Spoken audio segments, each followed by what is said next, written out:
ുടെ പ്രാർത്ഥനയ്ക്ക് വലിയ ഉത്തരമാണ് എന്ന് മാത്രമല്ല അടുത്ത അധ്യായം അതാണ് ബാബു ഇജാബത്തി ദുആഇ മൻ ബർറ വാലിദൈഹി.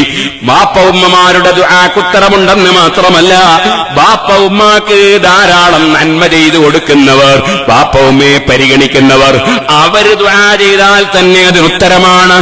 അതിന് ഇമാം ബുഖാരി കൊണ്ടുവരുന്ന ഹദീസ്, ഒരു ഗുഹയുടെ അടുക്കൽ കുടുങ്ങിപ്പോയ മൂന്നാളുകൾ, ആ മൂന്നാളുകളിൽ ഓരോരുത്തരും സൽക്കർമ്മം മുൻനിർത്തി അല്ലാഹുവിനോട് പ്രാർത്ഥിക്കുന്നു.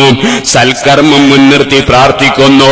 ഒരാള് പ്രാർത്ഥിച്ചത്, ബാപ്പ ഉമ്മക്ക് പാല് കൊടുത്തിട്ടല്ലാതെ എന്റെ മക്കൾക്ക് പാല് കൊടുക്കാറില്ല. ഒരു ദിവസം പാലും കറന്നു വരുമ്പോ വൈകിപ്പോയി, ഉമ്മ ബാപ്പ ഉറങ്ങിപ്പോയി, ഞാൻ മക്കൾക്ക് പാല് കൊടുക്കാൻ ബാപ്പ ഉമ്മ ഉറക്ക് തെളിയുന്നവരെ കാത്തിരുന്നു, നേരം വെളുത്തുപോയി. അങ്ങനെ ബാപ്പാനെയും ഉമ്മാനെയും പരിഗണിച്ച വകയിൽ ഞങ്ങളെ ഈ നാശത്തിൽ നിന്നകറ്റണേന്ന് പ്രാർത്ഥിക്കുമ്പോ ഗുഹയുടെ മുൻഭാഗത്തുള്ള കല്ലൽപ്പം നീങ്ങിയ സംഭവം. പിന്നെ രണ്ടാളുകൾ വേറെ രണ്ട് സൽക്കർമ്മങ്ങൾ പറഞ്ഞ് പ്രാർത്ഥിച്ചപ്പോ കല്ല് പൂർണ്ണമായി നീങ്ങിയ സംഭവം ഇമാം ബുഖാരി 5974 നമ്പറായി റിപ്പോർട്ട് ചെയ്യുകയാണ് ബുഖാരിയില്. സുഹൃത്തുക്കളെ, ബാപ്പ ഉമ്മയ്ക്ക് ഗുണം ചെയ്തവരുടെ പ്രാർത്ഥനക്കുത്തരമാണ്. അടുത്ത അധ്യായം ബാബു ഹുഖൂഖുൽ വാലിദൈനി മിനൽ കബായിരി. മാതാപിതാക്കൾക്ക് എന്തെങ്കിലും ഒരു ശല്യം ചെയ്താൽ, എന്തെങ്കിലും ഒരു ബുദ്ധിമുട്ടുണ്ടാക്കിയാൽ അതങ്ങേയറ്റത്തെ വൻ കുറ്റമാണെന്ന് പറയുന്ന അധ്യായം. അതിൽ അല്ലാഹുവിന്റെ റസൂൽ സല്ലല്ലാഹു അലൈഹി വസല്ലം വാക്ക് ഇമാം ബുഖാരി ഉദ്ധരിക്കുകയാണ്, ഇന്നല്ലാഹ ഹറമ അലൈക്കും ഹുഖൂഖൽ ഉമ്മഹാത്ത്. ഉമ്മമാരെ ബുദ്ധിമുട്ടിക്കുന്നത് അല്ലാഹ് നിങ്ങൾക്ക് നിഷിദ്ധമാക്കി. വമൻ അൻവഹാത്ത്,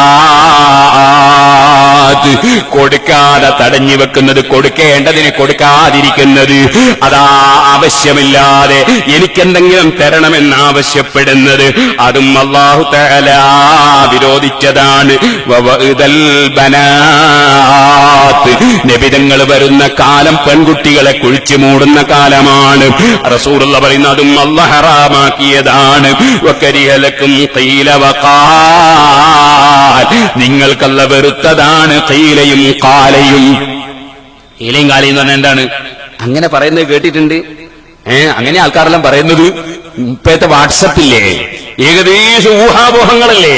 പറയാത്തത് പറഞ്ഞു എന്ന് വിരിച്ചു തീർക്കുക, പറഞ്ഞത് ദുർവ്യാഖ്യാനം ചെയ്യുക, പറഞ്ഞതിന്റെ അപ്പുറം മുറിക്കുക ഇപ്പുറം മുറിക്കുക. എന്താണ് ചിലർക്ക് അതിനല്ലേ ഡ്യൂട്ടി. ഇങ്ങനെ ഫോൺ ചെയ്യുക, എന്ത് അതിലെന്തെങ്കിലും പറയിപ്പിക്കുക, എന്നിട്ട് അങ്ങേ പറങ്ങ് മുറിച്ചാൽ ഇപ്പറങ്ങ് മുറിച്ചാൽ എന്നിട്ട് കേൾപ്പിക്കുക, കണ്ടോ ഇതാ ക്ലിപ്പ് കേൾപ്പിക്കാനുണ്ട് എന്റെ അടുത്ത് എന്ന് പറഞ്ഞു പിന്നീട് അതങ്ങനെ പറയാ.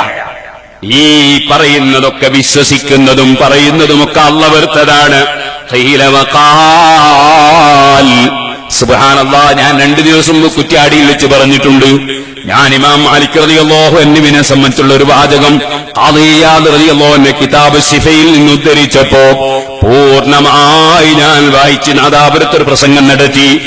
ആ പ്രസംഗം കഴിഞ്ഞ് പിറ്റത്തെ പ്രസംഗത്തിൽ ഞാനതൊന്നൽപ്പം ചുരുക്കി വായിച്ചപ്പോൾ അതിലാ ക്ലിപ്പാക്കി മുറിച്ചിട്ട് കഴിഞ്ഞ പ്രസംഗത്തിൽ ഞാൻ പൂർണ്ണമായി പറഞ്ഞത് മൂടി വെച്ചുകൊണ്ട് അടുത്ത പ്രസംഗത്തിൽ ചുരുക്കി പറഞ്ഞ ഭാഗം അതിങ്ങട്ട് ക്ലിപ്പാക്കിയിട്ട് ഇവിടെയുള്ള പുത്തൻവാദിയായ ഒരു മൗലവി എല്ലാ ജനങ്ങളെയും പേരോട് കിതാബിൽ കട്ടുവെച്ചു എന്ന് പറഞ്ഞ് പ്രചരിപ്പിച്ചില്ലേ സുഹൃത്തുക്കളെ?